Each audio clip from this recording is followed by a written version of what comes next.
أكتر حاجة تحرق الدم وقت الخناق مع الراجل لما فجأة يغير الكلام ويقولك بكل ثقة: أنا ما قلتش كده، أنت اللي بتألفي وتتخيلي حاجات ما حصلتش، أو أنت اللي فهمتي غلط. تفتكري بيعمل كده ليه؟ في علم النفس الموضوع ده ليه تفسير علمي بعيدا تماما عن إنه بيكذب عليكي. أول حاجة دي اسمها آلية دفاع نفسية. الراجل في مجتمعنا بيتربى على إنه لازم يكون دايما على حق ومسيطر، فالعقل الباطن عنده وقت الخناق بيرفض تماما يحس بالذنب أو الهزيمة، علشان كده بيحمي كبريائه. عقله بيمسح الكلمة الغلط اللي قالها فورا، وبيصدق فعلا من جواه إنه ما قالهاش. السبب التاني، وده تكتيك نفسي دفاعي وهجومي في نفس الوقت، اسمه التلاعب بالعقول. هنا مش بيدافع، هو بيهاجم.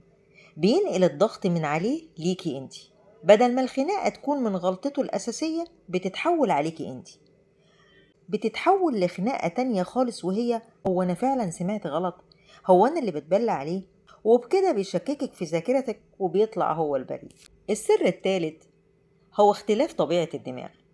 الستات عندهم قدرة رهيبة إنهم يفتكروا التفاصيل والكلمات بالحرف وقت الزعل. الراجل لأ، الراجل بيفتكر المعنى العام أو الإحساس اللي كان حاسه بس.